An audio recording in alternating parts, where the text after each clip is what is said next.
Yeah, good morning. So yesterday we saw a good bounce back in the US market, mainly on expectations of the US maybe Fed may be considering slowing of the rate increase. In fact, minute of the Fed book will be coming out tomorrow, that is 24th, which may be giving some indications on how the Fed is talking about the future rate increase. Uh, so that has taken the market up over there in the US.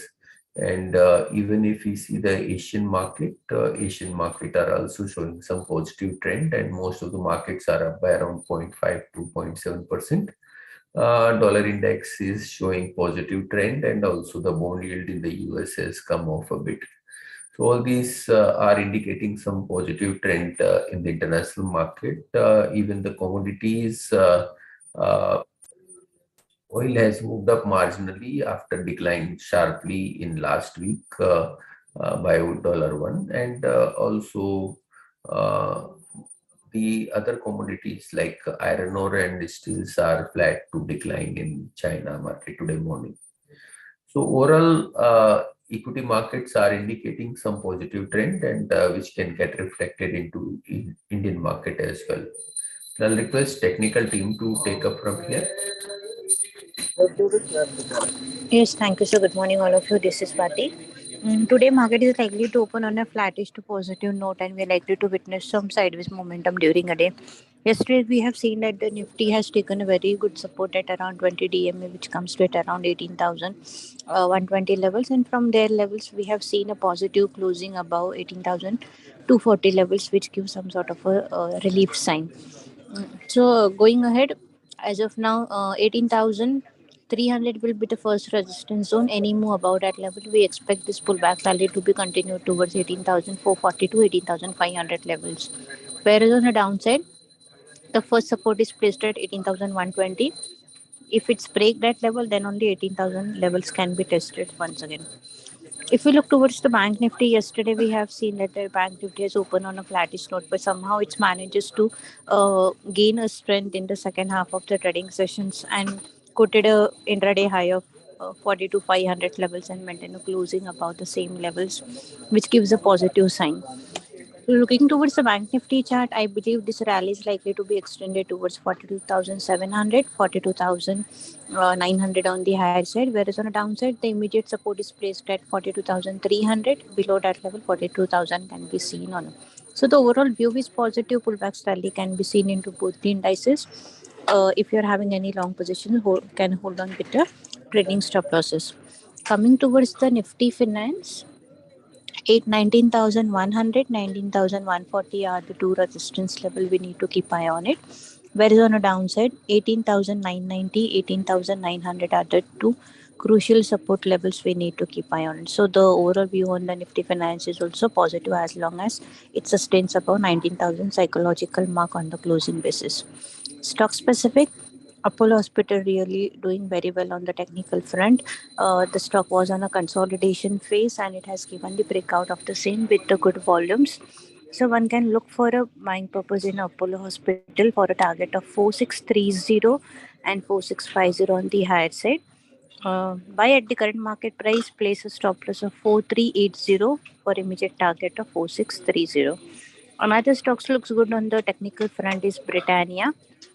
This particular counter at the daily chart indicates that the stock has formed a flag pattern formation, and on the line chart, it has given a breakout of the same. So, which is a very good, strong formation on the technical front.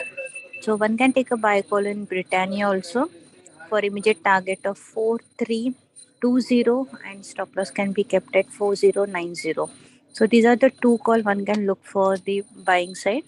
Another interesting call on the technical front is HAL, Hindustan Aeronautics. This particular counter from the last two trading sessions, we are giving a buy call on this particular stock also. On a long term perspective, as of now, the call is trading near its all time high, and I believe it has a potential to quote a new high at around 2800 to 2840 level. So, those who are having any long positions, they can hold on, maintain the stop loss of a 2670 for immediate target of 2800 and 2840 on high side. That's it from my end. I request derivative guys to take a call forward. Yeah, thank you, Swati.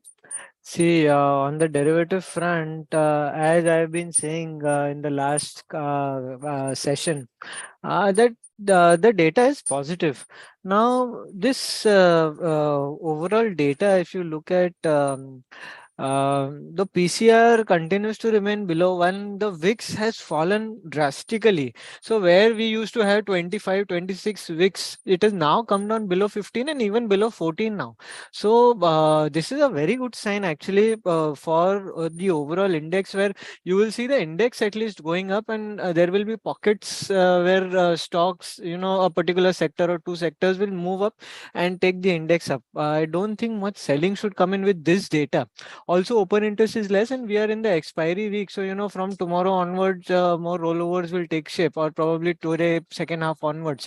So you will see that data as well. So, all in all, data is positive. I don't think there's much to worry about. 18,100 is a good support area now. Also, you're seeing very good amount of open interest being built in at 18,000, 18,100 strike puts. So that denotes good support area. On the upside, 18,300 is a resistance, but you have seen in the last trading session 18,500 adding a huge amount of open interest built up, that now tilts the data towards the bulls, and there is a likelihood that in the next couple of trading sessions you will see buying coming in further, which can take the index towards the 18,400, 18,500 odd levels going forward. So be ready for the same.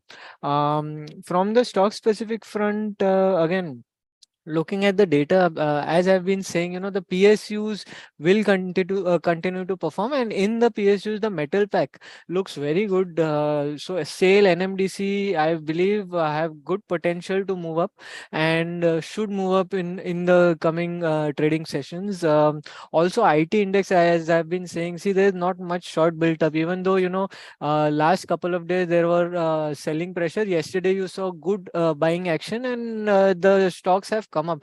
Even today, I think the momentum should continue, and for the next couple of days as well, where major IT stocks should move up further, because there are not many shorts in the system. So yeah, look out for the same. So that's it from my side. I'd like to ask the fundamental team to take over, please. Good morning. Time Technoplast has informed that the progress on majority stake sale of overseas business is progressing well, and the management, along with the advisors JP Morgan and EY, are at the final stage of negotiation with the prospective investor, and management is confident for closure of the transaction within this year, this financial year. So we remain positive on Time Technoplast. We also interacted with the management of Mass Financial. A company maintains that they will grow at 25 to 30% with ROA of 3%, ROE of 15%. Rising cost of borrowing will not impact them, as they are able to pass on the entire cost to borrowers. They have already done so in the last 3-4 months. So we remain positive and think it's a good portfolio stock for the long term. Our stock is trading at 2.8 times FY24. And we think fair value can be around 3.5 times or maybe even higher. So we remain positive. We also attended the con call of Lumax Auto Technologies. It's an auto ancillary catering to two-wheelers and passenger vehicles, where it supplies plastic parts, gear shifters, and chassis fabrication. Company is a decent proxy play on growth in both two-wheeler and passenger vehicle, and major customers they have are Bajaj, HMSI, that is Honda, and Maruti. Company expects to grow faster than industry and post good growth in second half as well. Also, they are entering multiple new joint ventures where they are getting most of the new model orders for OEMs. So some of these JVs could spring surprises in coming years. So from long-term perspective, it seems a decent proxy play on the auto sector. Stock is also trading reasonable at 12.5 times FY24. So we are positive. One IPO will be listing today, Inox Green Energy Services. We had given avoid rating. Issue price is 65 and listing is expected to happen at the same price. It is engaged in the business of providing long-term O&M services for wind farm projects. It's a subsidiary of Inox Wind. Pursuant to an exclusivity agreement between Inox Wind and Inox Green, Inox Green provides exclusive O&M services for all wind turbine generators sold by Inox Wind through the entry of long-term O&M contracts between the purchaser and Inox Green. The typical term ranges between 5 to 20 years. As Inox Green depends on a single vendor, that is Inox Wind, it is exposed to any risk faced by Inox Wind. Further, Inox Wind has consistently made losses in last 3 years, which does not augur well for future prospects of Inox Green. And even Inox Green itself is incurring losses, which makes us skeptical about future profitability.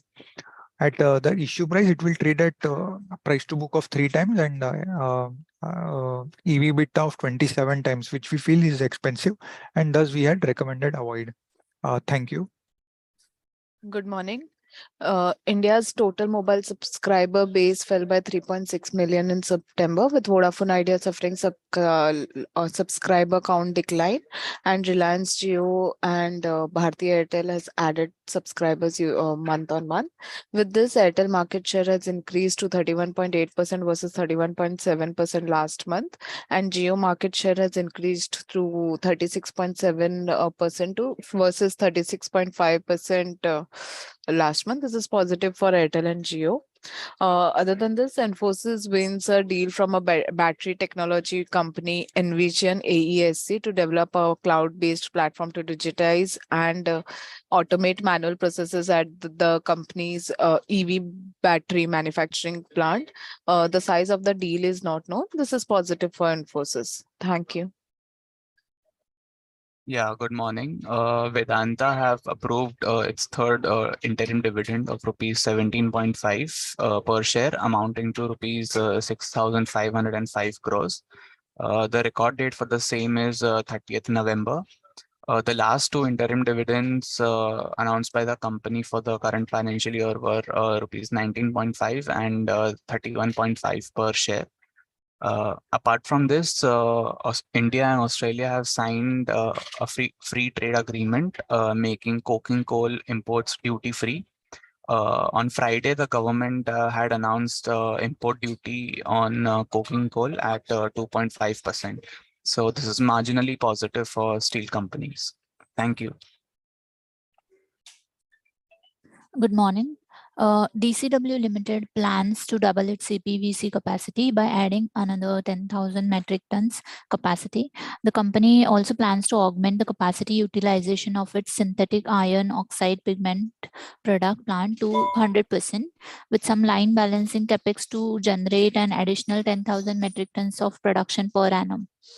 As per company estimates, the CPVC project is expected to be commissioned by second half of FY24, and SIOP debottlenecking to be completed by Q1 FY24. DCW is investing around rupees 125 crore on both of these projects, and the management expects profitability growth on account of high margin profile of these 2 products. The outlook remains neutral for the near term. Thank you. Yeah, Siemens reported results. It's a September ending company, so the result came a bit late. The result was below expectations, and even the order booking quarter on quarter has declined marginally. The sales came at 4,600 crores against expectation of 5,200 crores.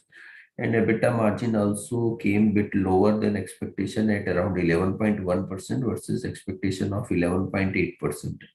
Overall stock is trading at around 46 time FY24, that is September ending, 2 years from now, which seems reasonably priced. So outlook is more of a neutral for Siemens. I'll request commodity team to take up from here. Yeah, thank you, sir. Good morning, everyone. On commodities today, we expect the positive momentum to continue, and one should initiate a buy in gold around 52 200, maintaining a stop loss of 52,000, and prices are expected to test 52 600 to 700 on higher end. So buying on dips in gold is recommended. Similarly, silver also we recommend to buy around 60,800 and maintain a stop loss of 60,250. Prices can test 61,500 to 62,000 on higher end. Crude also we expect some positive momentum to continue. One can initiate a buy around 66.40 to 66.30 levels and maintain a stop loss of 65.40. Prices could test the resistance zone at 6,700, and if closes above 6,700, we may see further rally continuing towards 68, 50, 69 levels. Natural gas also looks positive. One should initiate a buy around 555, 550 levels and maintain a stop loss below 545. Prices could test 580, 585 on the higher end. Buying in natural gas is recommended. Metals also looks positive. One can buy around copper. One can buy around 664 levels and maintain a stop loss of 657. Prices are resisting 672, 74 levels, but however, if closes above 672, we feel the prices are expected to rally further, maybe till 680, 682. And in zinc also, prices are positive, expected to test 265 to 67 levels, and one should buy with a stop loss below 258. Aluminum looks good. Buying is recommended with a stop loss of 206, and prices should test 212 to 213 levels in coming sessions. Yeah, that's it from me. I'll ask Priya to take over from here. Thank you, sir. On the currency front, we are seeing a sideways momentum into the pair. The pair has opened at around 81.76. The pair is at around 81.76 and is expected to consolidate in today's session at around between the level of 81.82 and 81.72. Thus, you can see a sideways momentum into the USD INR. For the other pair, you can see a positive momentum into the Euro INR. It has opened at around 84.21. The pair has bounced back from a short-term moving average, and it could see a momentum towards 85 levels. For the intraday session, you can keep the target at 84.60 with an SL at 84.10. In the GBP INR as well, there is a positive momentum that is taking place. Look for a breakout of 97.28 to go long into the pair for the target of 97.75 and SL at around 96.25. JPY INR will continue to trade in a narrow range and thus avoid any trades into the JPY INR. That's all on the currency front. Thank you.